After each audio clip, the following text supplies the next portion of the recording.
যে যেখানে বসে আমাদের এই বাতিঘর অনুষ্ঠান শুনছেন সবাইকে জানাই আন্তরিক প্রীতি ও শুভেচ্ছা। নিশ্চয়ই ভালো আছেন, আর আমরা চাই আপনারা সবসময় ভালো থাকুন। নিশ্চয়ই অর্ধের আগ্রহে বসে আছেন আপনার এই বাতিঘর অনুষ্ঠানে আজ কি কি আয়োজন রয়েছে তা শোনার জন্য। তাহলে বন্ধু, আর দেরি না করে চলুন জানিয়ে দিচ্ছি আজকে কি কি আয়োজন আছে আপনার জন্য।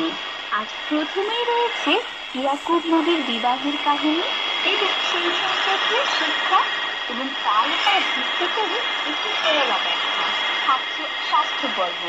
বন্ধু, তাহলে চলো প্রথমেই আমরা কাহিনী এবং সেই সম্পর্কে শিক্ষাটি শুনি।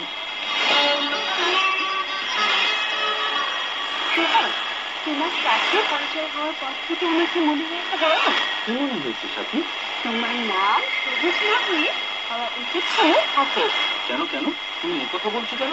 কারণ আল্লাহর কিতাব সম্পর্কে তোমার যে গভীর জ্ঞান, তাতে তোমাকে হাফেজ না বলে উপায় আছে? আরে না না, আল্লাহর কিতাব সম্পর্কে আমি কেবল জানার চেষ্টা করছি মাত্র। দেখো সবুজ, আল্লাহর কিতাব সম্পর্কে ভালো জ্ঞান না থাকলে কেউ কি এভাবে একটার পর একটা আল্লাহর কাহিনী বলতে পারে? কেন পারবে না? এটা তো তেমন কঠিন কাজ না।